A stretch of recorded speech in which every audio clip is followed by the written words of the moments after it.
Okay, but now let's move on to my third and final talk on Gaussian processes. The first talk was very basic, just showed you some animated pictures. The second talk was more on the actual algebra of how to build these methods. Now the third part, I'd like to be quite high level, but also talk about more advanced methods again. I'm essentially going to talk about some of the things we do in my research group in Bernard's department, and I'd like to give you sort of more of a flavor of what we do there. A lot of the algebra there is very involved, and I'm not going to go into details. I'm just going to sort of skip over and tell you some ideas of what's going on. I won't actually start with, that's not good. Better. First of all, I'd like to point out maybe something that I haven't mentioned clearly so far, and that is that in machine learning we call these methods Gaussian processes. And obviously we're not the only ones to do that. There's a whole community in probability theory doing the same. But these methods are just everywhere. They are not something specific to machine learning. In machine learning, we sort of got this weird idea that we were like the first ones to think about this. It's ancient, and it's been done in literally every area of science that deals with the quantification of uncertainty. That term has now recently become a sort of a bit of a fad word again. So the old great physicists thought about essentially Gaussian processes at the beginning of the 20th century. Albert Einstein got his Nobel Prize for Brownian motion.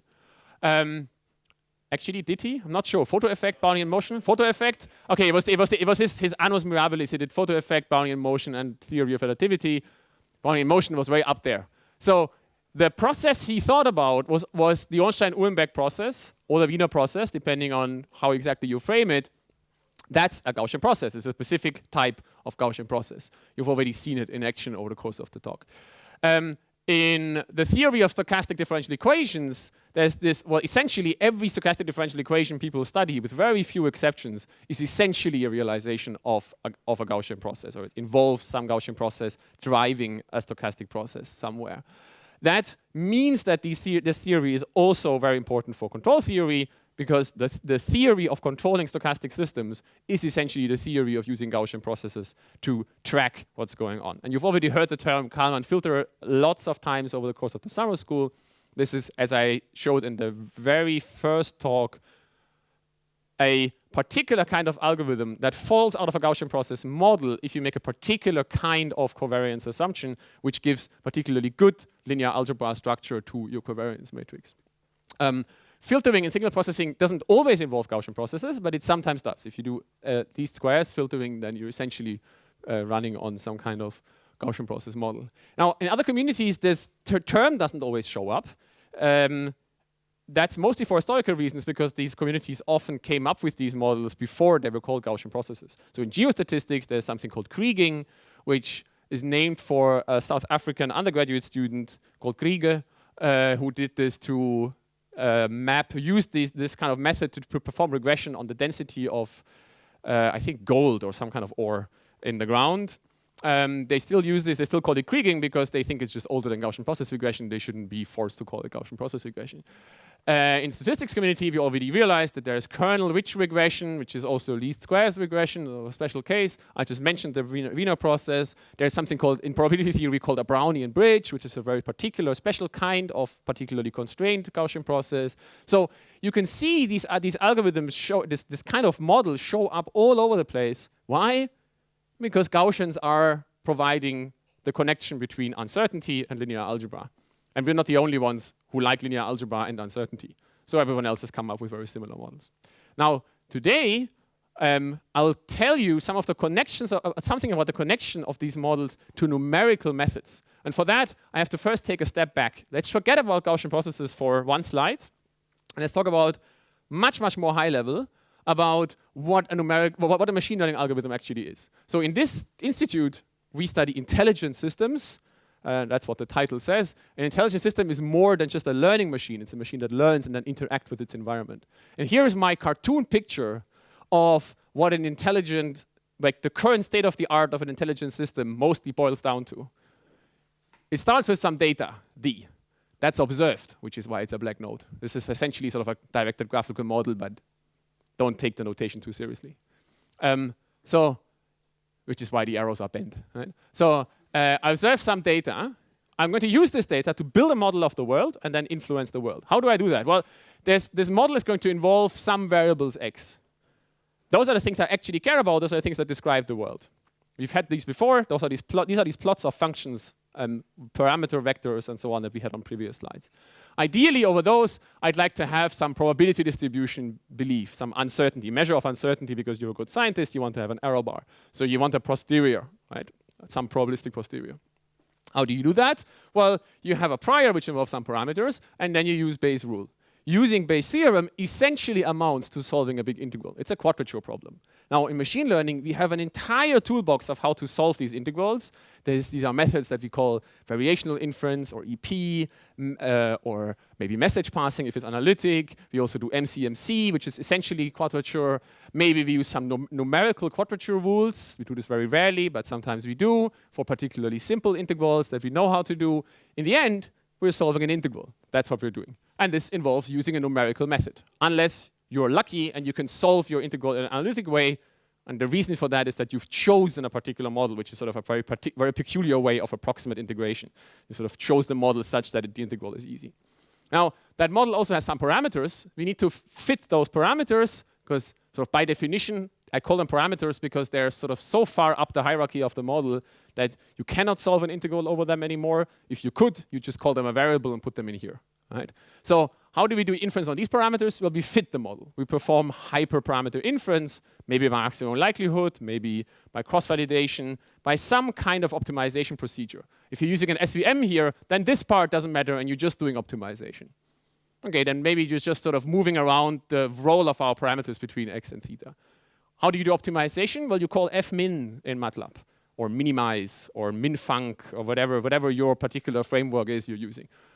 That's an optimization algorithm. You've heard from Steve Wright about these methods. There's a whole zoo of them, but all of them are numerical methods that somehow end up telling you where the minimum of your function is, and they do this in a better or worse way. Okay, now we're done with our model. What do we do with the model? Well, we want our algorithm to interact with the world. For that, it first has to predict how the world is going to behave in the future. That means predicting the dynamics of the environment. In machine learning, we often assume that there's no dynamics, everything is static. Then this step is trivial. It's just assuming everything is as before. But if you have a sort of dynamical, more realistic picture of the world, for example, if you're working with a robot, then you need to predict how the future is going to look. That involves, in general, solving some differential equation, often an ordinary differential equation. Maybe if your problem is harder, maybe a partial differential equation. How do you do that? Well, you call an ODE solver or a PDE solver. You call ODE 4.5 in MATLAB, or whatever your favorite method of solving a differential equation is. That's a numerical method, and it returns some estimate of what the future will hold. And then finally, once you know how the future is going to look, you would like to influence the future such that it looks as good as possible for you. You sort of do something beneficial to the world. That's called control. It's essentially an instance of optimization on predictions of the future. I'm simplifying a lot. If there's control engineers in the room, sorry. I know it is an entire field. People study this for undergraduate degrees, but sort of a simplified picture is that you're predicting and then you're optimizing, right? So each of these steps is something that I will call a numerical algorithm. Now, one problem with this setup at the moment is that at the moment in machine learning, we use, for all of these methods, we take something off the shelf. We actually write this in our papers. We say, I'm going to use an off-the-shelf method. So I grab an optimizer from somewhere, I use minimize, and I decide to use a variational method, and then I call ODE 4.5, and then I run some control algorithm, I don't know, some linear quadratic regulator or something that I get from MATLAB. Now, each of these individual steps causes a numerical error. Sometimes it could be that one of them is entirely dominating in terms of error, but not in computational cost. So for example, maybe our optimizer found actually the correct minimum to 10 to the minus 7 relative precision, and the ODE solver had a precision of 10 to the minus 12, but the quadrature method we used is some variational bound, which is very rough, and it's like only 10 to the minus 1 precise. But this part of the computation took a second, and this part took a minute. That seems really wasteful. Why should we do that? And we rarely think about this in terms of our machine learning algorithms. Why? Because it's very difficult to say what the corresponding errors of these individual methods are, because they don't tell us. They just say, this is my best guess. That's the answer. Another problem is that the effect of one of these methods influences the results of the others. So maybe if the optimizer isn't working really well, the quadrature method can't do anything at all, right? It's just not stable, or it does something really silly. Wouldn't it be nice if you had an algorithm which told us, I'm pretty certain this is correct, and then the next algorithm could say, given how uncertain you are and given the structure of the problem, I seem to be stable. I seem to have reached stability. Or maybe I have to say, I'm not stable yet. You need to go back and continue your computations. At the moment, we don't have these methods, and at the moment, we take these methods off the shelves. I think it would be cool if we could do something about this. And over the course of the past half year or so, I've begun to think about this a little bit more in terms of the language we use in machine learning. And it turns out that you can actually think about these numerical algorithms as machine learning algorithms. Why? Because what is a numerical method? Well, it's a method that estimates, or in our language, it infers, some intractable property of some function, given evaluations of some function value somewhere. It infers something given something else. For example, a quadrature method estimates the integral over some function f of x, given evaluations of the function at various points. An optimization method estimates the location of the minimum of some function, given evaluations of the function and its derivative at various points. An analysis method, or a method that solves a differential equation, people disagree over how to call these methods, ODE solvers or whatever. It's a method that estimates the location or the solution of an ODE, given evaluations of that characteristic function of the ODE at various points. And a control algorithm is an algorithm that sort of combines solving ODEs and optimization. So the way I'm phrasing these sentences, you can hear that they are inference algorithms. They are estimating something given something else. And that means they are essentially learning algorithms, because that's what a learning algorithm does. This is actually not a new idea. It was maybe first pointed out by Henri Poincaré in the late 19th century. There are proper papers about this called Bayesian numerical analysis, or some Bayesian numerical analysis by Percy Diaconis and Tonio Hagen from the late 80s, early 90s. But it has sort of rarely really caught up. And I think this is mostly for sort of psychological or community reasons. The numerical mathematicians don't like this idea because they don't want to have statistics in their problems. This sort of makes things very messy. And the statisticians don't like the idea that there's something random about a numerical problem, because there is nothing random, right? But there's uncertainty. So it's easy to write down a function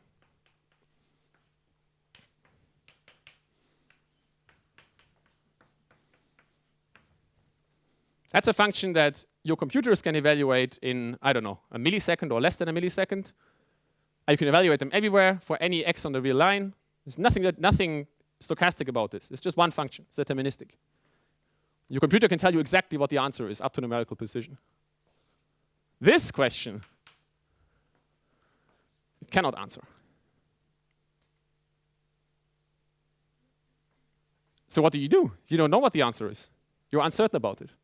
It's the exact same kind of uncertainty that Chris Bishop talked about with his bent coins. If I hold the coin here somewhere, you know that there's just one answer. It's either head or tails. But until I tell you, until you see it, you're uncertain about it. So from the point of view of probability theory, there's no reason to reject these problems as something to be studied by probability theory. So we're trying to build up a research group to work on these methods. There's already people here working on some of these problems. Edgar, who is standing in the corner, is working on control. Maren, who is not in here, but I think in the other room, is working on optimization. I'll tell you a few more of these details in a minute. Okay, so now let's go back to our Gaussian processes. Let's think about how we can use the theory of Gaussian processes in this kind of framework. And for that, I'll essentially just jump back to some of the things that I mentioned in the first talk. I'll just remind you of some of these nice properties of Gaussians. The first one, and the most important one, again, is that Gaussians are closed under linear operations. So if you have a Gaussian belief over some variable z, then you also have a Gaussian belief over a times z, where a is any linear operator. Usually we think of linear operators in terms of matrices, and then there's a vector z. But you could also sort of loosen the notation a little bit and think about a function z here, or actually here's a function, f of x. And this operator could, for example, be an integral. It's the operator that returns the integral over a function. There's no problem whatsoever. An integral is just a big sum, right? Okay, there's a few problems. You have to be a bit careful. Things don't really mess up. But in general, it's the same thing, right?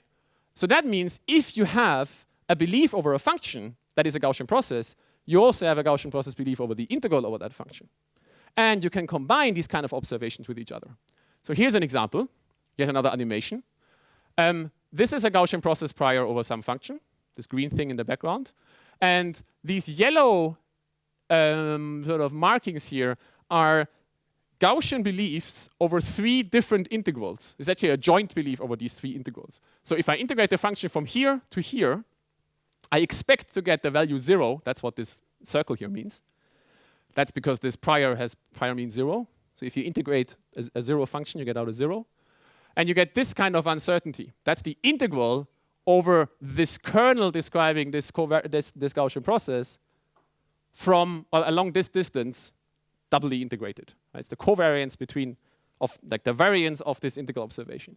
Here's a slightly larger integral and yet larger integral, and you can see that you get the same estimate, but you get a larger uncertainty because there's a larger region over which you integrate. And the samples, you see the little yellow points moving up and down, they're actually joint samples from these 3 integrals. So these 3 integrals relate to each other, right? If one of them is large, the other one's probably also large. Now, if I begin to observe the function, so if I get my blue data set in here, then I can actually infer what the integral over this function is along those various directions. So here, I've become very certain about the value of this short integral because I have a lot of observations in this region, and I actually know pretty well that it has to be a negative number somewhere down here. The same holds for all the other 3. Over in this region, I've become quite certain that it has to be quite a large number because there's also a large integral over a large region. Okay? So what this is it's a quadrature method. That's exactly what a numerical quadrature algorithm does. You evaluate at certain points, and then you ask, what's the integral over the function across this region? Now you could ask, where should I put those points where I evaluate? So you want a quadrature rule, right? A rule that takes in function values and returns an estimate over the integral. One way to do that is to say, well, maybe I want to put those points at locations where the posterior uncertainty, which minimize the posterior uncertainty over over the integrals. And now I've tried to do this with a number of points. So if I only get to take one evaluation of the function in the domain 0, 1, and I'm interested in the integral from 0 to 1, then it turns out to minimize uncertainty, I have to evaluate at 0.5. Whether that's a good decision or not actually depends on the prior I have over the function. If I had a parametric prior or maybe a non-stationary Gaussian process prior, then this point might be somewhere else. If I evaluate twice, I should probably put my 2 points here for this particular prior because they give me sort of the largest drop in uncertainty over the distribution. And if I do this for more and more and more points, you get to this sort of nice, interesting geometrical structure. This is a particularly simple setup. If you'd like to know more about this kind of idea, this is called Bayesian quadrature, and it has been studied several times already. An interesting paper is from 1991 by Tony O'Hagan. Maybe even more interesting is a paper by Tom Minka. So he's still around until tomorrow morning. So here's your chance to talk to the person who's done a lot of the sort of initial ideas on this kind of work, on how to build these quadrature methods for various interesting kind of models, for example, for periodical functions or for polynomials or for 2-dimensional setups, higher dimensional problems. There's also a whole community around this now. They regularly publish papers in NIBS and other machine learning communities. Mike Osborne and some of his colleagues are sort of the big people in this community at the moment. Okay, so of course there's a lot more to this theory. I'm simplifying a lot. Now people also wonder about what if I integrate a function that I know more about? What if I integrate a function that I know to be positive? What if I get to re-evaluate? What if I get to change the location of the next evaluation point after I've seen the first one? These are all very interesting questions that I don't have time to talk about. The takeaway is you can use Gaussian process models to build quadrature rules, to build numerical quadrature algorithms. In actually, at least at the basic level, in a very simple, straightforward way. Okay, so this was the example of using observations of the function to infer integrals over the function. You can also do this the other way around. You can say, maybe I get to observe integrals over the function, and what I would like to know is the value of the function itself. So it's essentially just the same thing I did before, just the other way around. Now, the example I want to make here is a little bit more complicated, so brace yourselves for some maths. I'll talk about optimization. Fortunately, though, I'll talk about something that Steve Wright has already mentioned, so it's straightforward for you. I'll talk about essentially Newton's method or quasi-Newton methods. So second order optimization algorithms that Steve mentioned earlier on. Here is this very, very basic reintroduction of this idea of what we're going to do. You've heard this several times before, so I'll be quite quick. We're trying to optimize some function, as you've now heard tens of times over the course of the past week. Imagine this would be the parameters of some machine learning algorithm. That function maps from a high-dimensional vector space to the real line. It could, for example, be a loss you're minimizing, an L2 loss or something else. Well, L2 would be a bit silly, but maybe a hinge loss, right? We're looking for a local minimum of that function. Let's not care too much about global minima. That local minimum is the root of the gradient with an associated positive definite Hessian. And we want to have an algorithm which iterates. So it starts at some x0, and it takes individual steps to converge to hopefully a good estimate or a good location of the minimum. We also assume that the function is reasonably regular, twice differentiable, continuous, and so on. Okay, so the classic way of doing that most of you learned in high school is Newton's method.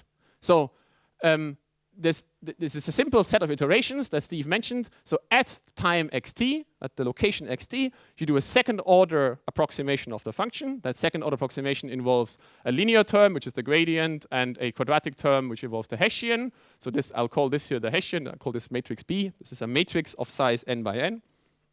And then the step the algorithm is trying to take is to a new location, which is the minimum of this quadratic approximation, and that minimum is at the old location minus the gradient of the function mapped through the inverse Hessian. So Steve mentioned this several times. The problem with this is that inverting this matrix is expensive. If n is a large number, if it's a neural network, for example, like Leon Bottu talked about, then maybe it's a million-dimensional or 10 million-dimensional problem, and you can't invert a 10 million-dimensional matrix in a naive way. It's too expensive. So instead, we'd like to have an algorithm which does something like this, but doesn't have to build this matrix and invert it. That's just way too expensive. And doing that right means, assuming that everything here is as fast as it could possibly be, that we have to drop some of the precision of this computation, of this inversion, matrix inversion.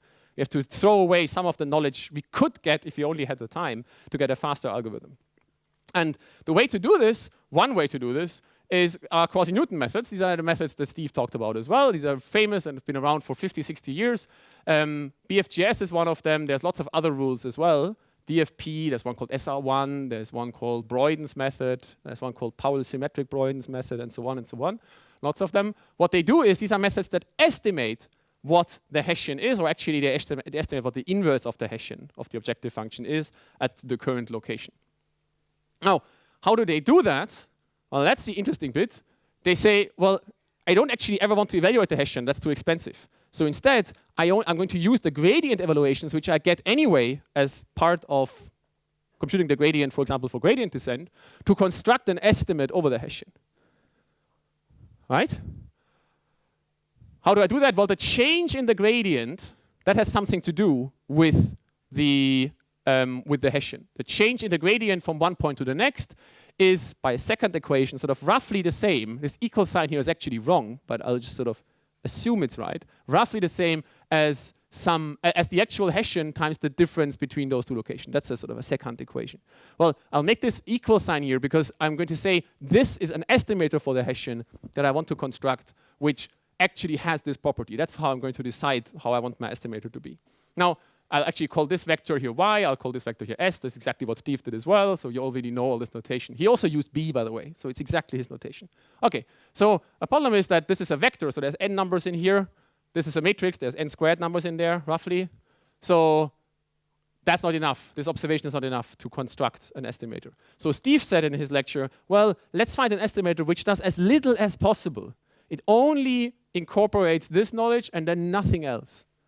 Nothing else means it's as close as possible to the previous estimator. Now, in the space of matrices, you have to say what it means to be close, because it's a high-dimensional vector space. You need to choose a metric. You need to choose a way of saying what is a close matrix to a previous matrix. Well, which measure are we going to use? We use something called the weighted Frobenius norm. That's just a fancy generalization of the L2 norm to matrices. And you can think about it in terms of taking a matrix, stacking the elements up into a big vector, and then just taking the L2 norm on that vector. Okay. So then what these algorithms do is they minimize the L2 loss between this equation up here, which encodes this equation, and they make this loss strict, so they sort of have a beta term here, which goes to, well, beta goes to 0, this term goes to infinity, to make sure that this part is definitely enforced, and then they have another term here, which is this sort of regularizer, right? Okay, so does that look familiar? Well, I already have the rest of the slide there, so you know what's coming, right? This is a regularized L2 loss. I mentioned this before.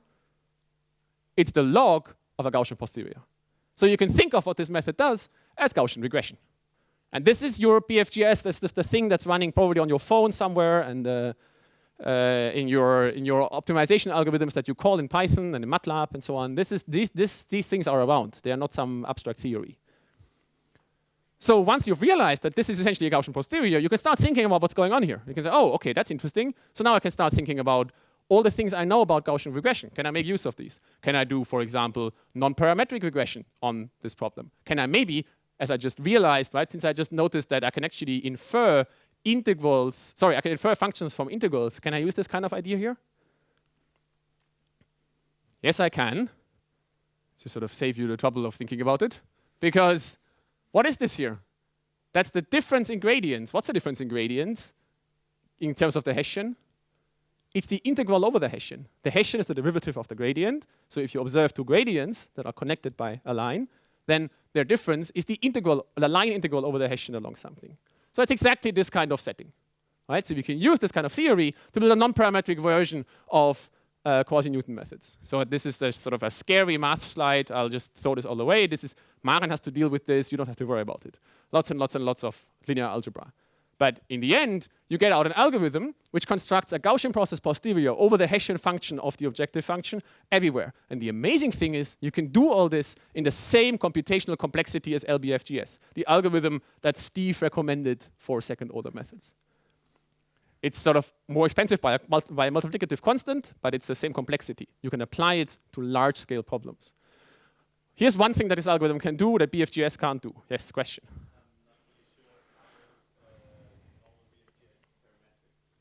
It's actually, yeah, haha, it's okay. Simple answer, it's actually constant. The update step is assuming that there's just one matrix, and it's a constant Hessian matrix. It's assuming that the objective function locally is a quadratic, is a constant Hessian, right? There's a technicality to that if this were a talk about non-parametric quasi-Newton methods, I would spend 10 minutes on it, and it's really non-trivial because you're constantly updating your uncertainty, and that actually amounts to some filtering. But let's just not get there. Okay, so here's one of the things that these algorithms can do that BFGS can't do right away. Let's just say we're optimizing this function. This is everyone's favorite optimization problem. You've seen this hopefully before. Have you seen this before? The banana function, Rosenbrock's polynomial. Okay. So this is a two-dimensional function. The algorithm, every algorithm has to start up here. Every single optimization algorithm that ever optimized this function had to start up here. It's a valley that looks like this. The minimum is somewhere over here. The point is that you have to move into this valley and then find the point here. I mean, that's usually what you need to do. If you knew more about this, obviously you just move here. But why would you? Because you have to walk across a hill, right? Now this is a function which has two inputs, which means that its Hessian is a 2x2 matrix. It has three elements because it's a symmetric matrix. So it has three independent, well, not independent, but separate elements. This here is one of these elements. The other two are a bit boring. This is the second derivative of this function with respect to this dimension. And it looks a little bit like a parabola. Actually, this is a parabola. So this is the function that the optimizer should learn. It's one out of three functions that it should learn. And here is what it says about it. This here down here is the posterior mean, and this is the posterior uncertainty about this function. These two things have the same color scale, so eventually we're hoping that this plot looks like this one up there after inference. And we're beginning with the first line search down here. You've already heard about line searches from Steve. And now we're continuing our line searches. As this happens, the algorithm becomes more certain in certain regions about the value of the Hessian. And it actually, you can barely see this because of the light, even though it's almost dark, that this function looks a lot like this function in the region that the algorithm has actually seen. Of course, in the region that it hasn't seen, it's not a particularly good approximation, but the algorithm also says something about the region it has seen and how much you actually know about this. Why is this interesting? Well, given that we can build these sort of global models, we can start thinking about parallelizing these algorithms, about distributing them on distributed platforms. We can start to think about using particular parametric models for particular optimization problems that aren't just the box standard BFGS. We can start thinking about the real one problem at hand that you're trying to optimize and maybe coming up with good features for this one problem you're trying to optimize. Something else you can do, and I'm just going to rush through this, is you could, for example, now say, what happens if I get to observe the gradient only with noise? That's exactly what Leon talked about. So in training neural networks, if you don't have access to the entire data set at once, you'll usually take some mini batches that introduces some noise. That noise is approximately Gaussian because it's a sum over IID drawn variables. And you'd like to still find an optimum of your objective function. At the moment, most people use stochastic gradient descent for that. Well, Leon told you why. I think there's all sorts of reasons, some of them better, some of them worse. But I think here's an idea for a method that costs almost is in the same complexity class as stochastic gradient descent. It only costs a multiple more, but actually builds some second order model of the function. So you have some chance that it might actually converge a lot better. This is what this plot is supposed to show. We're optimizing here a very simple two-dimensional function without noise on the left, with noise on the right on the gradients. The yellow line is Newton's method, so this is the more elaborate, more costly method, which works really well on the noise-free problem and becomes unstable or sort of gets into saturation in the noisy problem. It's not surprising because Newton's method is not supposed to work well under noise. This green line is gradient descent, which actually converges, as Steve Wright showed, but only converges somewhere over there. And the red line is the second order method, which converges well without noise and almost as well with noise. This is a log-log plot over 25 orders of magnitude. It's almost the entire double precision range. So this really does converge. Okay, other problems you could think about is, well, what about an optimization problem where the objective is changing dynamically as I'm trying to optimize it? Robotic systems have this problem a lot. Well, since Kalman filters are Gaussian process models, we can just throw them in and build a Kalman filter optimizer that combines BFGS with Kalman filters. All sorts of other tricks that I'm not going to be talking about, partly because they aren't published yet. All right. Okay, so the point of this part of the talk was, by the way, advance warning, I'm trying to go through this quickly and leave some time at the end for questions. So if I stop early and there's no questions, it's going to be embarrassing for all of us. Okay, good. So let's move on to the next. The point I made here is that Gaussian processes can be used. I'm being very vague. I'm leaving out lots and lots of theory, right? Lots and lots of complicated ideas behind them. Can be used for optimization. They're not necessary. I'm not saying they're the best method for optimization. I'm not saying everyone should now use them. I'm saying this is a very interesting connection, and we can do things with them that are functionally very difficult with other algorithms. It's also a very new idea. We published this paper at the beginning of last year, and no, middle of last year, and this is still very, very much to be thought about. Okay, so yet another way of using this fact that Gaussians are closed under linear operations is that they are also closed under observing the derivative of a function, given that you have a Gaussian process belief over the function. It's actually the exact same thing as I did before. Now I'm just calling the function, which I called an integral before, I call that the function, and the thing I called a function before, now I'm calling a derivative, right? This is a fundamental theory of calculus, a fundamental theorem of calculus. Okay, so here's an example where I'm observing two derivatives. Here's a derivative and here's another derivative of the function. And I'm also observing a second derivative of the function at this point. So the curvature of the function. Right? And the posterior captures all these properties. So by the way, just to be very clear, this is not a complicated thing. All you need to be able to do is take the derivative of your kernel. Right? Because what you need to do is here we go. You've got your Gaussian process belief over a function which has a mean and the kernel. Now your belief over df, physicist notation, the derivative of f, is a Gaussian process. Oh, I should probably actually write this down. It's a Gaussian process whose mean function is the derivative of the mean function and whose covariance function is this kind of thing. It's the second derivative of the kernel, where this operator once acts from the left and this once acts from the right. What does that mean? So the elements of this matrix are the covariance between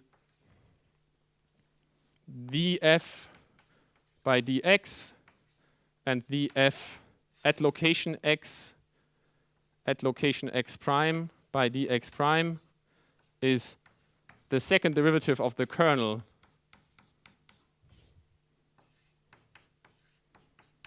right? That's it. And it's just a function, right? You've got your kernel somewhere, you can take the derivative. Everyone can take derivatives of functions. As Leon Bottou said, check that the gradient is right, because you'll always get it wrong the first time round. But once it works, this should work as well. Okay, what can we do with that? Okay, so now let's get a little bit crazy. What is this? Ah, yeah. The other thing I also want to point out, just again, I did this in parametric sense before, you can learn curves with Gaussian processes. What these curves are, what I'm doing here is I've got 4 different Gaussian process posteriors. Actually, there are 8 different Gaussian process posteriors. There are 4 different functions for the x values and 4 different functions for the y values that describe these letters. Right? And in future talks about this, I'll just drop these 2 off, and then I can claim that I've done it for this particular talk. Okay, good. So this means we can learn curves with Gaussian processes, and we can learn from observations of gradients. Let's see what we can do with that. Here's a bit. Now we're getting a bit more crazy. Let's say we're trying to solve an ordinary differential equation. So this is an equation of the form x prime. Oh, actually, not. Let's not call it x. That's confusing. Let's call it c.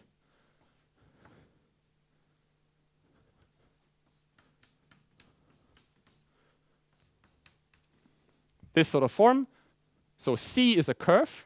It's one of these things, right? It's a map that takes the real line T and maps it to, well, some multi-dimensional output.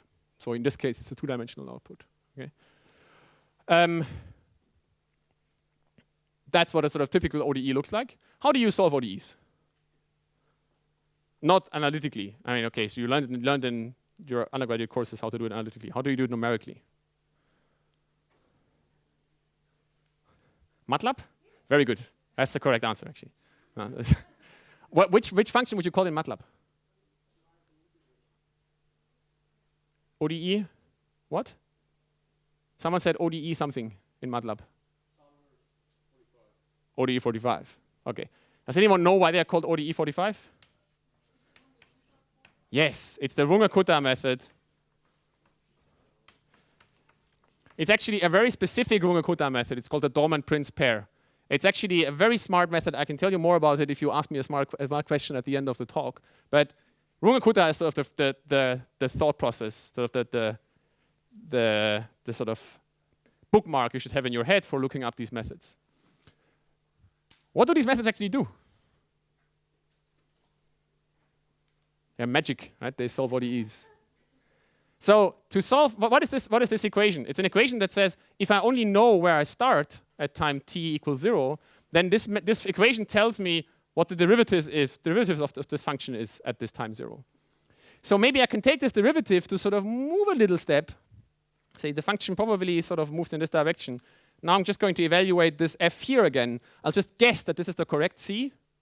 Right? Let's guess that this is the correct c. Then this thing tells me what the new gradient is. Now I can continue this sort of extrapolation. Now I'm guessing again what the solution should be. And this thing tells me a gradient again.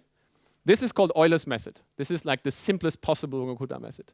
Runge-Kutta methods do essentially this process. They're just doing it a little bit more smartly. They just don't move forwards. They actually put these points where they put in their guesses at very specific locations that are extremely smartly chosen. Took 50 years of community effort to get this right. And they're also constructing these guesses for C in a very smart way, using all the previous gradient evaluations in general, not just the most recent one. But other than that, it's really just that. It's really just sequentially constructing an estimate for the solution of this ODE, plugging it into F, out comes a gradient observation. You use this to update your estimate for what C is, plug it in again, repeat over and over again.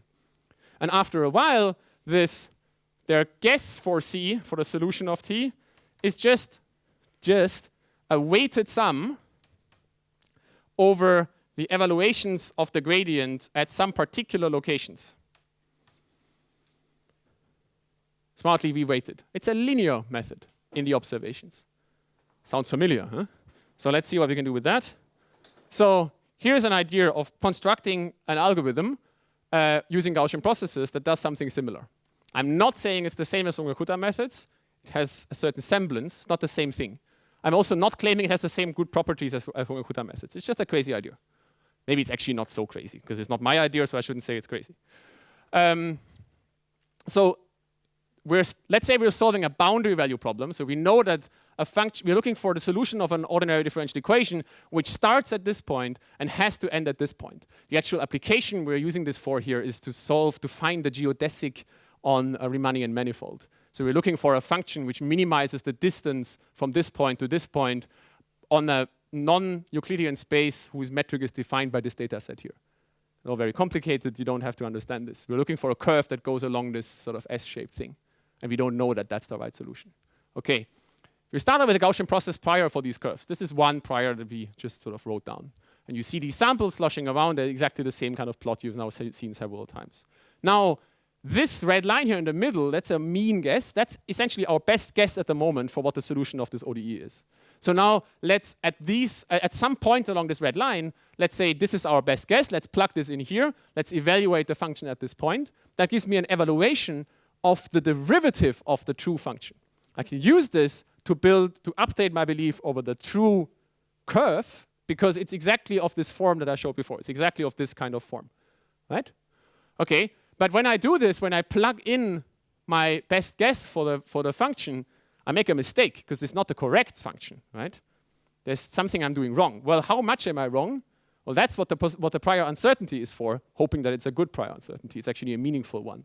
It tells me how wrong I guess the C is going to be. It's sort of basically the shape of this distribution, and at a certain point I'm going to use to construct an estimate. And now I can do various things of sort of propagating this uncertainty about the correct C through this F, which is a nonlinear function in general. For example, I could assume that F is linear. I could linearize it at some point, construct the gradient, and then map the uncertainty through. Or maybe I know something about an upper bound on the size of the gradient of this function, and I can get an upper bound on the linearization error, things like that. It's all very complicated. You could come up with various ideas of doing this. To my best knowledge, the first person to come up with this idea is John Skilling, who did this in 1991. And then this paper vanished. He published it in a workshop somewhere, and very few people knew about it, and it basically wasn't discussed for about 12 years, well, no, 22 years or so, ages ago. And now, in the past half year or so, or maybe a year, there's been a lot of renewed interest. We started thinking about this a year ago or so, a little bit more than a year, and there's a whole group of people run by Mark Girolami and Ben Calderhead at UCL who are now thinking about more about the theory of these methods as well, and providing a better sort of understanding of how these methods actually work. But so this is all very technical. We also recently published a paper on the archive about this, which is currently still under review, and so I shouldn't tell you what it is. But I'm just so excited about this idea that I'm still telling you about it anyway. So now as we keep on adding observations, we're becoming more certain about the solution, and eventually you're sort of more certain about what the solution to this ODE should be. What this gives you is a method which returns a joint posterior distribution over the solution to this ODE. And that's something that Runge-Kutta cannot do. Runge-Kutta methods can give you an error bar about the endpoint for an initial value problem, but it can't give you a joint distribution over all the solutions. Maybe this error bar is a lot worse than what Runge-Kutta does, but it's also a lot more structured. Now what's left for us to do is to make sure that this error bar is actually just as good as Runge-Kutta's error bar. Good. What can we do with this kind of thing? Why is this helpful? So one way of using this is to just actually make use of this posterior uncertainty about the output, about the solution of the ODE. So here is an impressive plot that tells you very little. This is this is lots of solutions to these kind of geodesic problems. So here's another data set. This actually happens to be the MNIST data set that Bernhard mentioned at some point. This is a set of lots of ones. It's all the ones in the MNIST data set. And we've solved each of these geodesics once with MATLAB's ODE45, so with Wong-Hutta methods. This is this yellow line here. And we also solved it with our solver, and that solver gives us this, or with John Skilling's solver, if you like, or our flavor of it. That gives you this red line, which is the posterior mean for each of these problems, and lots of sample draws, which give you a measure of uncertainty. It's difficult to plot uncertainty in these curve distributions. You can't have sausages of uncertainty. They're sort of, because it's two-dimensional, right?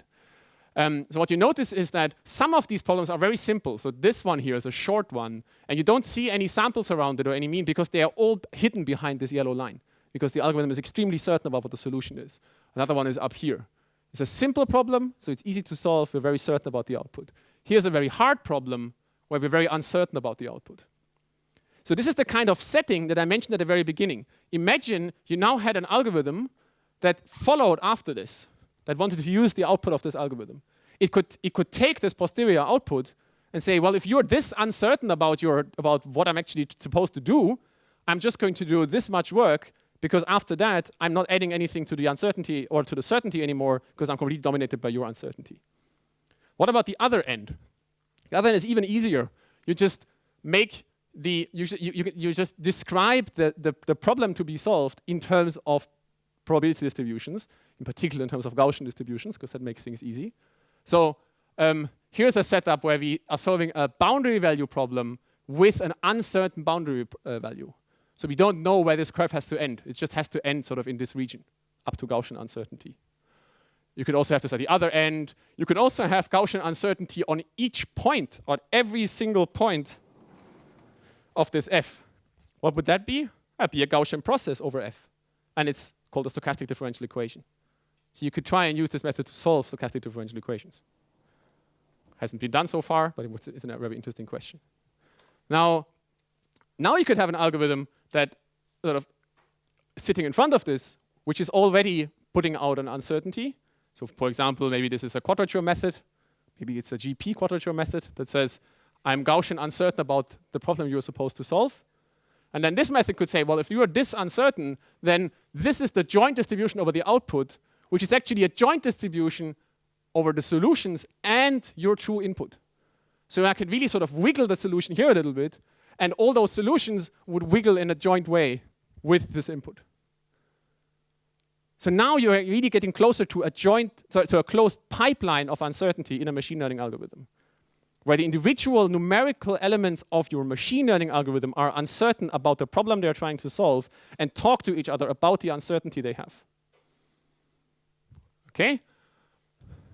That was the point of this part of this short course. Gaussian processes can be used, and again, I'm very, very rough, very vague, to solve differential equations. I'm necessarily vague because there are so many open questions in this area that I need to be very careful what I say. There's lots of things that are very, very poorly understood, partly because we're just beginning to think about them. Ask me more about the relationship to Wong-Hutta methods if you like afterwards. I can tell you more about this. I've got something in the backup. Now, final part. Here's something that I haven't mentioned yet. And this is maybe the fourth great property of Gaussian distributions.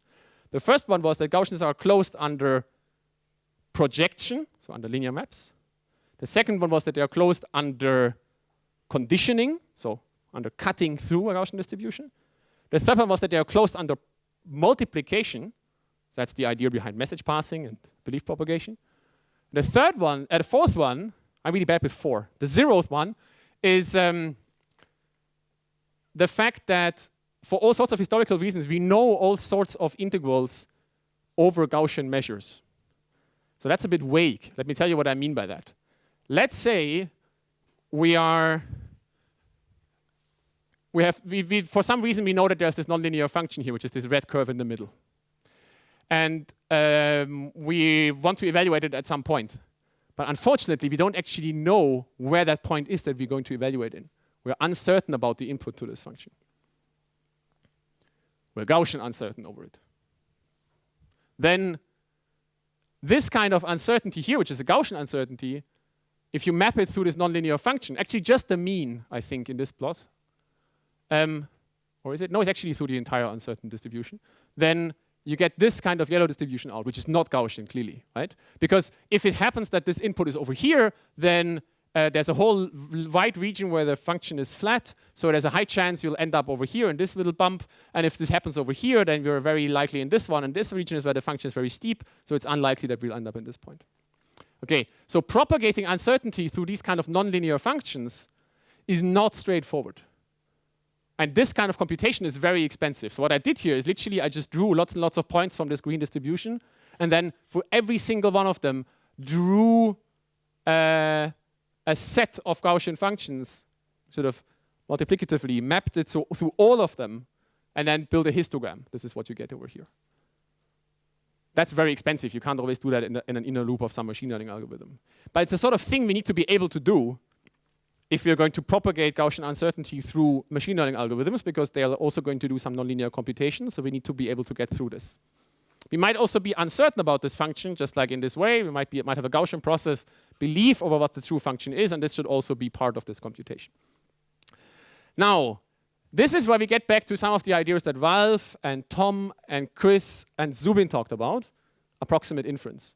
I'm just going to be talking about it in from a very different kind of perspective. I won't show you graphical models, because I heard someone before, please no more factor graphs.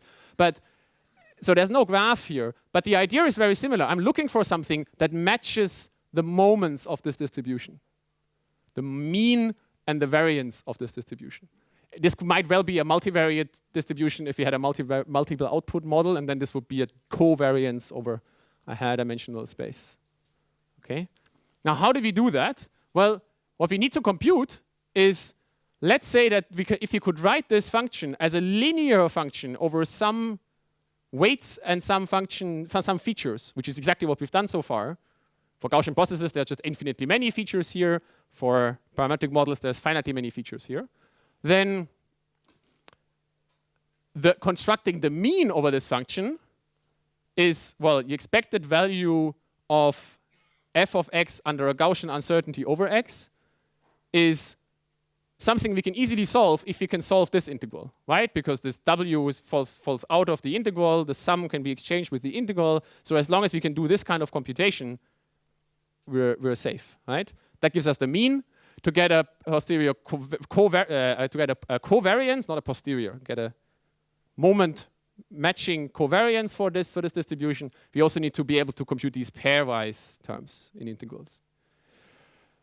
So now, if only we could find a few of these feature functions such that we get an expressive family of functions on which we can sort of learn or describe interesting functions and still solve these integrals, then we'd be able to do this kind of thing. That's actually what I did here, right? Sort of project forward the first two moments of this distribution, and then out comes a Gaussian approximation, which doesn't necessarily have to be a particularly good approximation, but it gives you a sort of a feeling for how uncertain you are about the output. Okay. So now the question is, what kind of functions could we use for this? What kind of functions do we know for which we can solve these kind of integrals? Phi versus a Gaussian. Do you know some? Yes, Gaussians. And that's actually one of the reasons, I think, why people love the RBF kernel, because it has this property. The RBF kernel consists of these Gaussians. There are actually lots of other ones as well. So here down here is the Gaussian. Here, right? So if phi is a Gaussian, then it's very simple. The integral is very easy to solve. But there are lots of other functions for which we can also do this. There's actually long tables of integrals over Gaussian functions. I'm only showing you a few. For example, you can compute the integral over a Gaussian over any monomial. That's what you do when you compute moment. So that's something we know how to do. We can also compute, is that called the absolute moment? I'm not sure. The expected value of an absolute monomial or an absolute exponential. It's a complicated function over here, but we know how to do this. You know, there's people who have done this before for us, so we can just look into libraries. We can also compute this kind of concept sort of generalizes to higher order moments as well. In particular, we can construct expected values of quadratic forms over Gaussians, and this is you just look up what these numbers are. So there's just some linear algebra, some general functions, some special functions that MATLAB provides, and so on. You can also map through, that's what I mean by this kind of idea, a Gaussian uncertainty through the integral over a Gaussian. So that's the error function, or it's a variant of the error function. Okay? What do I mean by that? So here is a Gaussian uncertain input. Here is a monomial. It's a linear function. If you map this linear function through this Gaussian, you get this kind of distribution out. That distribution happens to be a Gaussian, because Gaussians are closed under linear maps. Right? So the expected value of this Gaussian is just its mean. That's this thing. But if you map through a quadratic function, then you get out some distribution which is not a Gaussian, something more general. It's strictly positive, of course, and so on. But you can construct the expected value of this function. That's this blue line here. If you map a cubic function through a Gaussian, you get something out which is even more complicated, also has some mass on the negative side. But again, you can construct the expected value. And for the fourth polynomial, and so on for higher and higher order polynomials. And this is a general mean, right? This is not centered at the origin. So that gives us a framework for writing the function we're interested in terms of polynomials. So that's sort of a quite expressive model, because you can sort of build interesting local descriptions. But we can also use Gaussian features. So that gives us a framework for writing general functions that look like, well, they come from the RKHS of an RBF kernel. We can also use these error functions, which are sigmoids, to give a function kind of a step behavior. So if you have functions that we need to encode a step uncertainty over, you can do this integral as well. So here is a Gaussian mapped through, in the sense of the previous plot, a error function or a Gaussian CDF. This is what the distribution looks like if you map it through. This is the expected value. Now, to get the covariances, we need to be able to compute all the possible pairs of these functions. The products of monomials and error functions and Gaussian functions. Well, the product of an error function and a Gaussian function is very straightforward, because the Gaussian exchanges through the integral. The product between a monomial and the Gaussian error function is, as it turns out, also straightforward. The person to ask about this is either Carl Rasmussen, who has got this in his book, or maybe Tom Minka, who has done these computations lots of times before, because they have, this is sort of a typical problem in EP, so we know exactly how to do this. If you map Gaussian through this monomial, this is a linear function times error function, this is the distribution, this is the expected value, okay? So, and then of course you can also actually be Gaussian uncertain about this W. There's absolutely no problem whatsoever, because it's completely separate from the previous computation. It's just an additive term of uncertainty on top. So you can describe this function in terms of some nonlinear features, then be Gaussian process uncertain about this function, and map your Gaussian input uncertainty through this to get out a Gaussian approximation to the function that maps through this. Okay. That sounds very complicated, and it sounds like it is very hard to come up with a use case for this. So let me give you a use case for this kind of problem. This is a collaboration that I'm currently working on with the German Cancer Research Center, with the good man that caused me not to be here over the weekend because he got married. And because it's with the German Cancer Research Center, it's about treating cancer. So this is a picture I took from Wikipedia, which is why I hope that this person does not mind me showing a picture of her. This is the classical, well, it's sort of open source, right? This is a classical setup for treating cancer with radiation therapy at the moment. So I'm talking about a real application now, so you can sort of switch your heads from algebra to applications. How does this work? There's various ways of treating cancer with radiation. There are various kinds of radiation.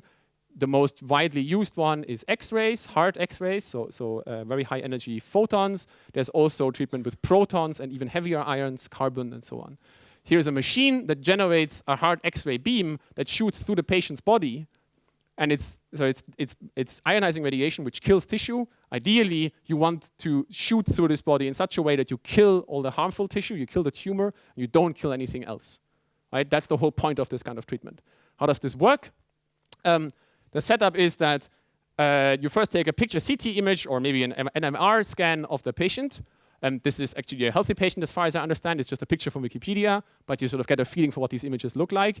Now, a medical doctor sits down, an oncologist, looks at these images, or maybe an oncoradiologist, well-trained, figures out where the tumor is. In this picture, there is no tumor, but let's claim that this karyotype here is actually a tumor. They would outline it, right, in a volumetric way, would say this is the part of the body that needs to be killed. Everything else should be spared as much as possible. And in particular, there are certain parts of this anatomy which are particularly important for the quality of life of the patient, so they should be particularly spared. So what they do in this process is they define a loss function. A loss function that a machine learning algorithm or an optimization algorithm can try to follow and try to optimize. Okay? Here is sort of the more abstract picture of what's really going on then. Now this is where the computer scientist comes in, where my colleague Mark starts work. This is now not actually a patient anymore. This is an experimental setup that they use to test these algorithms. It's a phantom. It's just a piece of plastic filled with water. And the idea is that, now imagine that this is a tumor. This is a patient lying on their belly. And this is the spine. This is a tumor that has been growing around the spine. It's a very typical setup. You're trying to kill this tissue and spare this part because that's the important part. That's the spine. Or it's the spinal nerve, right? Central nervous system. Now what you do is with these X-ray radiations is you shoot through the patient. Well, they don't say shoot. They say shine a light through the patient. Because everything, it's a very, very scary process, right? So it's serious business. This is deadly radiation, right? And the more you put in, the more tissue dies.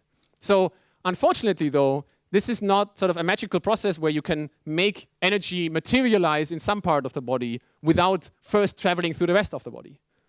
So as you shine from this direction or from this direction or from this direction, you get exposure of tissue in other parts of the patient. And of course, you want to minimize this exposure according to the loss function. So you want to have a very low exposure, for example, in this region. Okay? And now there's actually a very high dimensional problem. Do I have a picture for that? No. I can show you one in the backup. It's a very high dimensional optimization problem because what they do is you can change the direction from which the machine is applying the radiation. You can also change the shape of this beam. They do this with a very ingenious construction with pieces of, well, lots and lots of sheaths of lead. This is called a multi-leaf collimator that can be individually moved in and out to create an outer shape of the beam. That thing has something like 1,000 parameters to be optimized. And then you can also change the energy of these beams. So overall, we're talking about 10,000 parameters we're optimizing here. If you're using particles, it's even more. It's an even higher dimensional problem. So all of this needs to be optimized. And then you get out something like this, which is a relatively good plan. And this looks not perfect, but maybe it spares sort of things in a way that are good. OK, this is what's in the clinic. That's what's currently happening if you get radiation therapy. OK. Now, what's the problem with that? Let's imagine you're ever so slightly wrong. And of course you are, because humans are a complicated system, and these treatments take several weeks, and you cannot just put someone on a stretcher and ensure that they're exactly in the same location every time they come for treatment. You get like 1 or 2 millimeters to the left or right. And the patient changes, actually the anatomy changes over the course of the treatment because you lose weight. You have sort of various stages of digestion. So if you're treating an abdominal tumor, then it's moving around a lot. A particularly difficult problem is lung tumors because they're moving under the treatment, right? Because you're constantly breathing and you cannot just stop breathing. That doesn't work. So these things are very difficult. Here's an extreme example. It's a little bit made up. So Mark made this up sort of for demonstration purposes, but it's sort of an extreme case. Imagine you had a tumor right behind the eye. That's actually a realistic case in the brain stem. Not in the stem, in the brain. And let's imagine that this was sort of the optimal treatment that this algorithm came up with, right? So that's not a realistic setup. Normally you wouldn't get treatment through the eye, right? But it does actually happen. It's just a very, very weird, rare setup. Now, at least that's what I'm told. I'm not a specialist in this. I'm just being told by the physicians. Okay, so imagine you now have a tiny sort of offset. It's actually not so tiny. It's 5 millimeters in the wrong direction. That's actually quite a large offset because brain tumors are treated with sort of masks so that you ensure the patient is actually very well located. But 5 millimeters is sort of an extreme case that might just happen every once in a while. Then what happens is that the beam now suddenly doesn't enter through the eye anymore. It enters through the nasal cavity, which is empty, so there's just air in there. So it loses a lot less energy. It penetrates a lot deeper into the patient's body. And in this case, it would reach the brainstem, which is a horrible thing to happen. OK, so that's something we need to deal with. It's uncertainty that we need to sort out.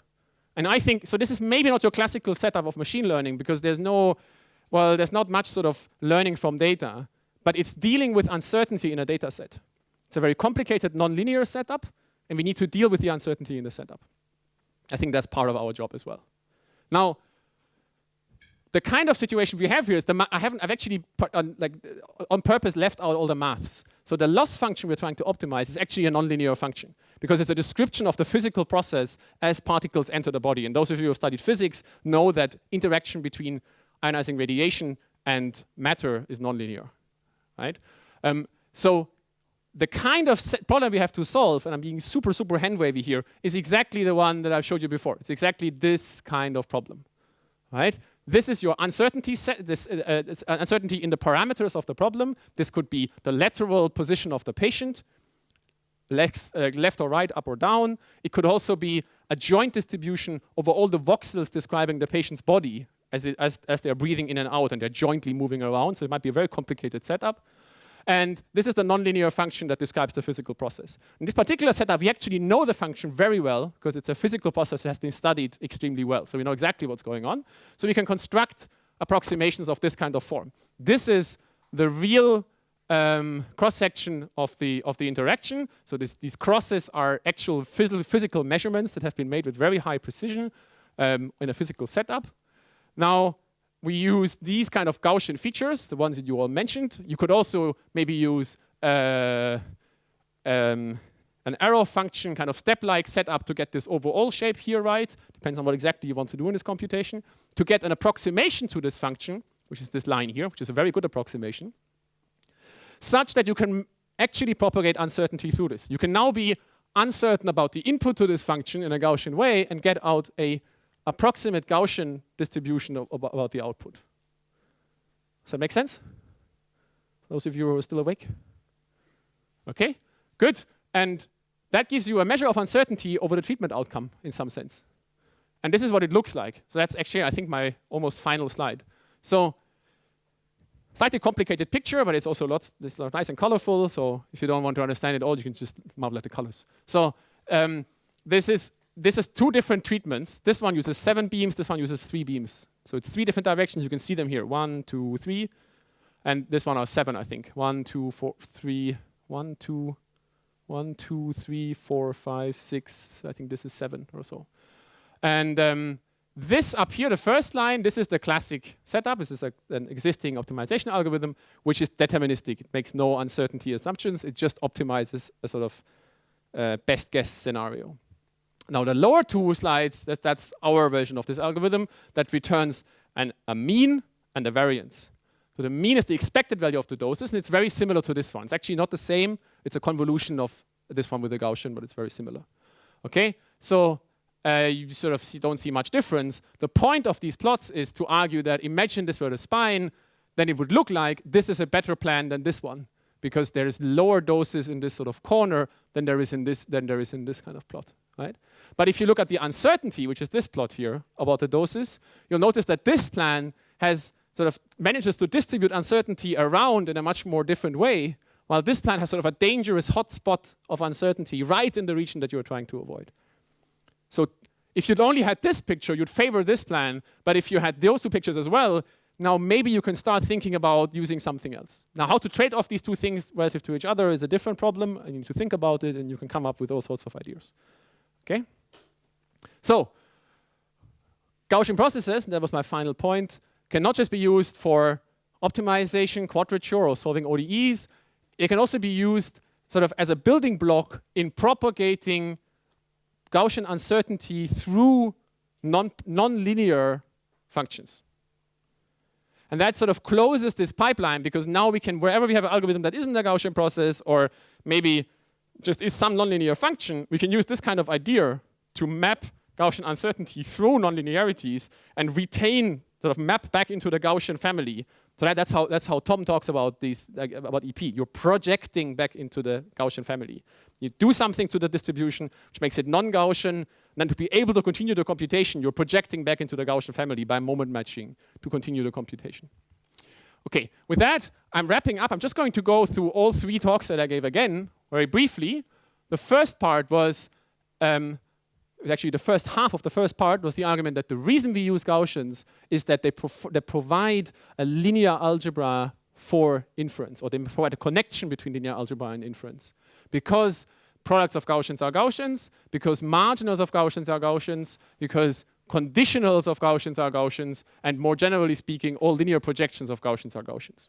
I also just added this sort of 4th, 5th point in the final part, arguing that using moment matching, so you could call this approximate inference in a more machine learning setting, you can also sort of connect Gaussians to nonlinear computations, because we know a lot of integrals of this form over x.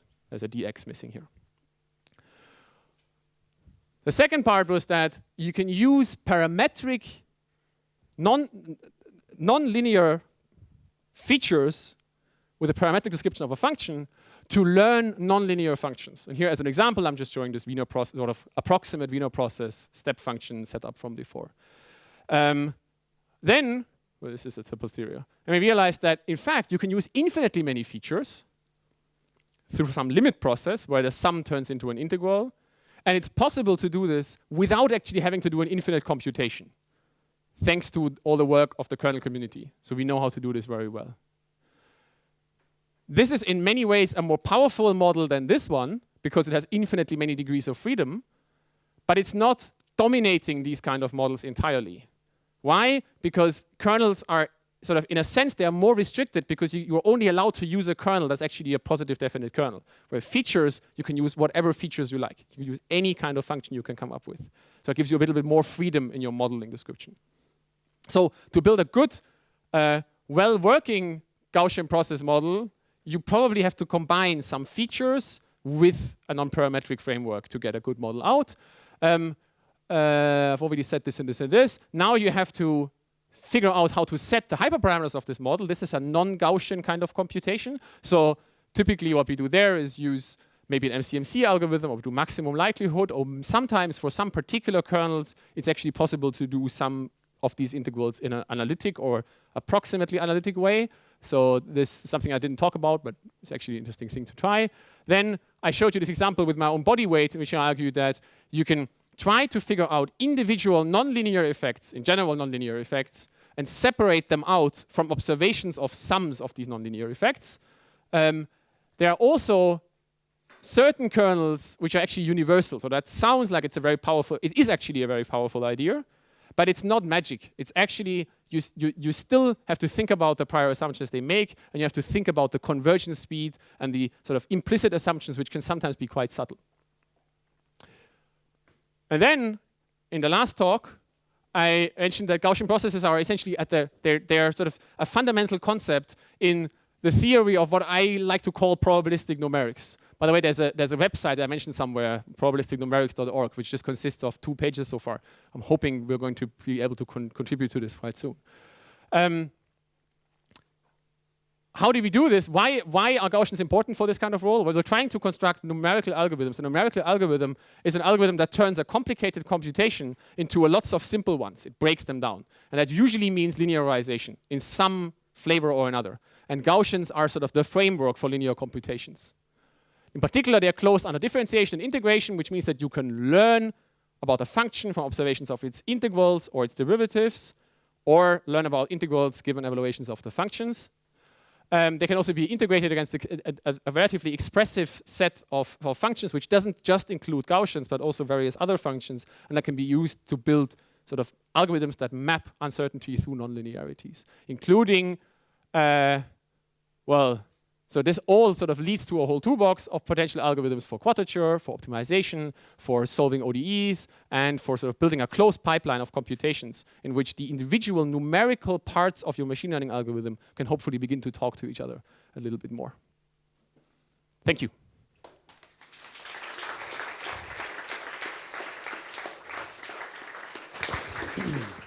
Okay, first question. So when you were drawing that system diagram, like in the beginning, you were saying things, that one. You were saying about how there's uncertainty in each of the circles here. So what I understood from your talk was you can replace each of these with a Gaussian process model, and in that way you're sort of doing message passing of uncertainty between the nodes, so you can stop work.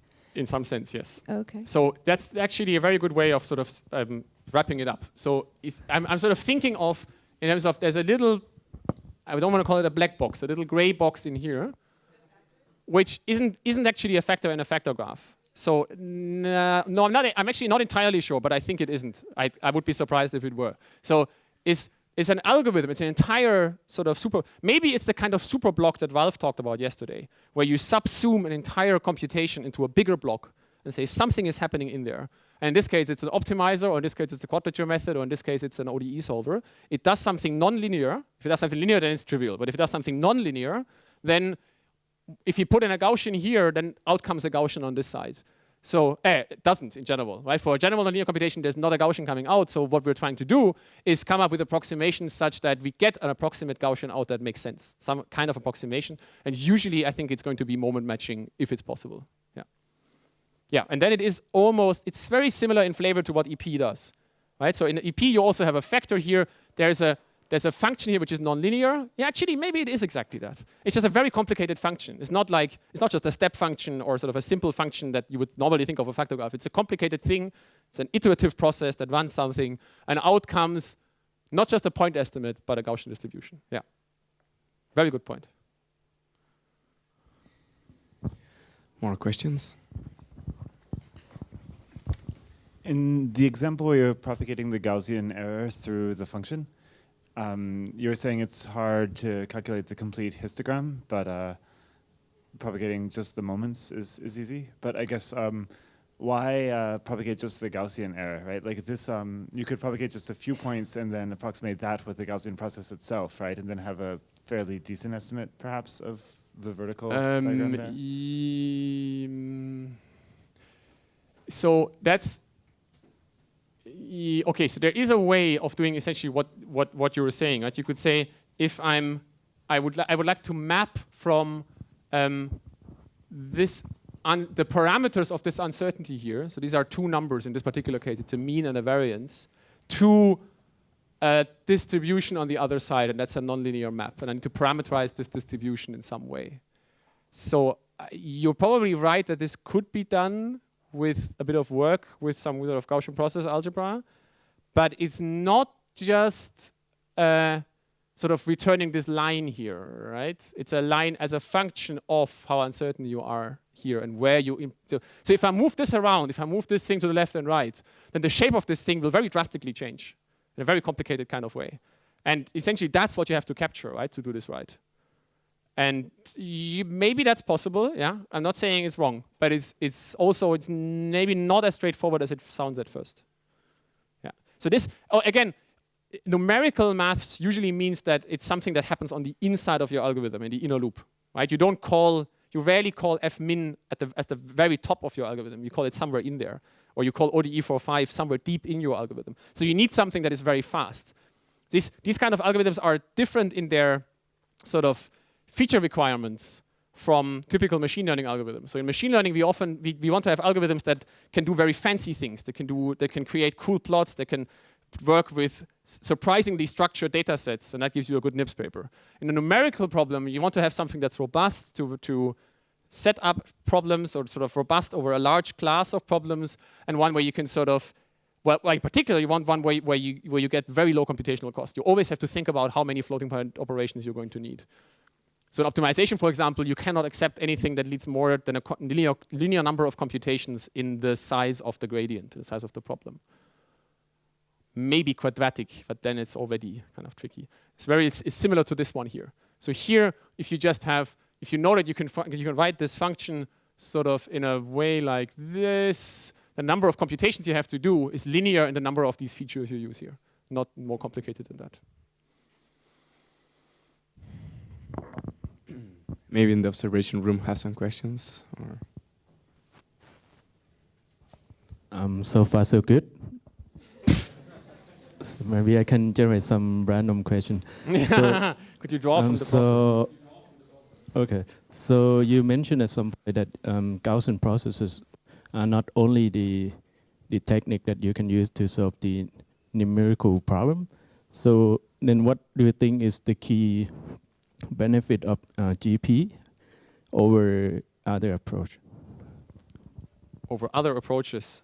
You mean other numerical algorithms for these problems? Yes, yes. So I think at the moment, in terms of two kinds of advantages you can get. Do I have a good slide for this? Yeah, kind of this one here. So there's two things you can wonder about. One is whether by understanding by sort of getting a probabilistic understanding for existing methods, like in the case of BFGS here, you might be able to just actually build better methods. So that's actually an open question. I'm not saying we can do this at the moment, but it would be, it wouldn't be surprising if it turned out that once you realize that BFGS is performing linear regression, you can actually build more powerful models or methods that work better on your particular problem. It's just optimized faster, right? That's the sort of the performance side. It's doing things right. Then there's another thing, and that's that thinking about numerical algorithms in terms of learning or in terms of inference often actually gives you a broader insight into what's actually happening on the inside of the algorithm. And that's sort of changing the functional expressivity of these algorithms. So in this case, for optimization, for example, you can realize that maybe we can also deal with inputs that are uncertain, with noisy observations of the gradient, with functions that change dynamically. More generally speaking, what's happened here is we've decoupled the inference part of these algorithms from the active part of the algorithms. So it's not a sequence of individual steps anymore in the way that Steve described them earlier on, but it's two separate sub-algorithms. One is an inference algorithm and one is a control algorithm, essentially. So doing that gives you a more sort of leverage on generalizing these algorithms and using them for new kinds of purposes. I think those are the two dimensions. We can hope to get a better understanding that it allows us to build better algorithms, but also algorithms that do more things or other things. Yeah. Hi. So I'm going to be the devil's advocate once more. I'm going to annoy you with a question that I annoyed you with previously. Let's see if I'm still annoyed. So what you're doing basically is, in every numerical method you described now, you're replacing the approximation part with an estimation part. You're doing it in a Bayesian way, but you could also argue that the traditional ways of doing things, like Runge-Kutta, like BFGS, are just estimating really cleverly, and that's just simple point estimates, like frequentists, support vector machines, everything kind of stuff. In that sense, the traditional bounds they have, like the proofs, are just frequentists, proof of convergence. Where is that in the Bayesian setup so far? So where's the proof of? Yeah, so there I didn't show you any, because at the moment there aren't any, because you've only been doing it for half a year. So I think this goes back to the point I was trying to make at the end of the second part of the tutorial, which is that it's not always true that there is a one-to-one connection between frequentist estimates and Bayesian posteriors, and they're not one-to-one the same, and they're not exactly the same thing. But in certain cases, and least squares regression is one of them, there is a direct connection between certain parts of the individual algorithm. The mean of the Gaussian process posterior is the exact same thing as the L2 regularized least squares regressor. In those cases, there's no need to be Bayesian or frequentist. You can use both ways to think about the same kind of problem. And these two approaches give you different kinds of orthogonal kinds of information that can help you build better algorithms in both ways. So for an optimizer, ideally we need to show that it converges, but we also need to think about the prior assumptions it makes and build better algorithms from it, because they all make prior assumptions, right? So getting a feeling for them is helpful. And they all hopefully need to converge as well, so thinking about their convergence is also interesting. Because it's more recent, also very interesting is this kind of, I'm not going to talk about this too much, but Runge-Kutta methods really have a very, very similar structure to these kind of algorithms. The way a Runge-Kutta method works is, I'll show you this, or this one, is very, very similar to what our algorithm does. It starts with an initial guess for the solution of the problem, well, an initial known start for the solution of the ODE.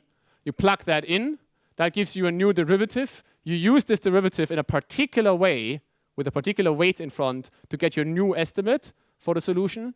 then that gives you a new derivative. You use that new derivative in a particular way to get out a new estimate for the solution over and over again. And then at the end, you sum up all the observations you made in a particular weighted way. Now, one way of thinking about this, what's happening here is that this is the exact structure of these algorithms. The final guess is a linear weighted sum over the observations of the gradients. And all the guesses for the solution of the ODE are also a linear function of the observations of the gradients. That's exactly what a Gaussian process posterior looks like. And it's actually the exact same form that our algorithm has, or that John Skilling's algorithm has. But these numbers in here, in our case, come from a probabilistic interpretation from some kernel, and it's literally just some kernel. If we just dragged out of a box. In our particular case, it's the square exponential kernel, because we somehow all like square exponential kernels, and I still haven't really argued why we do. In Runge-Kutter's case, these are extremely smartly chosen numbers that ensure that the error on the guess is of a low order over relative to the true solution. Of a high order, sorry. Now, an open question is whether there is a connection between those algorithms and ours, and whether there's a kernel that gives you exactly this kind of connection. It's not that we know that these two methods are separate. We just don't know whether they are the same under certain choices of parameters. So we don't know whether these frequentist estimates are actually interpretable from a probabilistic perspective. If they were, then suddenly we could do lots of interesting things. And if they're not, then maybe we need to change the setup. But it's going to be something like this. So there must be some way of doing this. It might just be a very contrived kind of kernel. And then we need to think about whether it helps much to think about it in a probabilistic way. Maybe you can help us figure that out. We have time for more questions. Is there any, or in the maybe a final room? question? Final 2 the minutes. big one. Okay, so should we use these guys or the deep nets for regression classification? So something I should point out is that this was maybe a somewhat unusual Gaussian process tutorial. Partly because you can just look up Carl Rasmussen talking about Gaussian processes on video lectures, and you'll get the classic statements, classic sort of explanations for logistic regression and for inferring hyperparameters and MCMC and all sorts of things in this direction. I didn't talk about any of this. I also left out a lot of ongoing contemporary research in the area of Gaussian processes, because there's way too much to talk about it in 3 lectures. For example, Neil Lawrence is doing deep Gaussian processes, which, at least as the name suggests, are providing some kind of connection between deep belief networks and Gaussian processes. Not exactly the same, but he's sort of trying to construct these things. I'm not actually going to answer this question. I'm just going to repeat something that my PhD advisor David Mackay told me, and that is, and you can hear him say this on video lectures in an MLSS tutorial on Gaussian processes in 2003 or so, I think, in Tübingen, where he says that the power of Gaussian process methods is that they're just linear algebra. It's just inverting a matrix. It's really straightforward. The weakness of Gaussian process models is that you have to fix the features before you do the computation. You decide what your features are, and then you do the computation. So that means you're, in some sense, very limited about what kind of things you're going to learn. You're not learning your features. Neural networks learn their features. They change, by changing the weights, you actually change the nonlinearity. You choose a different kind of feature. So in that sense, they are more powerful than Gaussian processes, so they can learn more powerful function approximators. However, we also know a lot less about neural networks. So as Leon told you, we're using stochastic gradient descent to learn these functions. The fact that this even works suggests that there must be a lot of structure to these loss functions that we're currently not thinking about enough. Because if there were some really complicated little ravines in a 10,000 dimensional or million dimensional space that have an arbitrarily complex shape, then stochastic gradient descent couldn't work. In fact, I don't have this here, I have it in the backup of the second part that I gave this morning. There are even limit processes in which probit single layer neural networks turn into Gaussian process models. So there's this famous theorem from, I think it was the early 2000s, that an infinitely wide single layer neural network under particular assumptions about the link function, about the distribution of the weights, is actually a Gaussian process. Chris Williams did this. So it's not actually the same thing. It's not exactly the same, but there's sort of a notion that in the limit of very large problems, neural networks have a very simple shape of the loss function. They're sort of almost linear. So They are maybe not that far away from Gaussian processes, and we still really don't know how far away they are. And I don't think we're using enough of that structure yet. I was just curious if you can add to this notion of insight, right? Because we're using these tools not just to learn a behavior, but to give us insight into the nature and shape of the behavior. The classic problem with neural networks is they're a black box. They are fantastic at playing back what they've learned, but they give you no insight, or at least we're not able to get the insight out of them. At least with a generative model, in a Bayesian sense, you can start to get some notion of the behavior. Yeah. So the model I showed you about my body weight this morning, that is sort of a classic kind of model that a physicist would build. There are 8 numbers I'm interested in, and I make a strong assumption about the structure. Because 8 numbers is something that I can convey to my colleagues, right? If I were, so as a physicist, you would like to talk about a particular theory which describes a large set of experiments and a very small number of parameters, ideally in some terms of universal constants.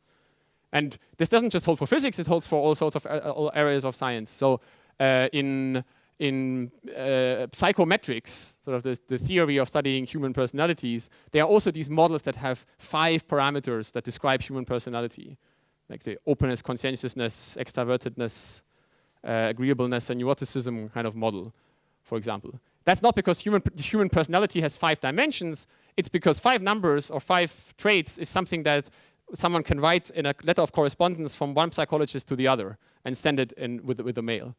Right? It just makes actually thinking about the problem easy. It sort of makes a problem processable by our brains. And that's something that's exactly, as you're right, that is easier to do if you decide which features you're going to use. It's actually also maybe an argument against non-parametric models, because the only way to convey the output of a non-parametric regression algorithm to someone else using the same algorithm is to literally send the data set.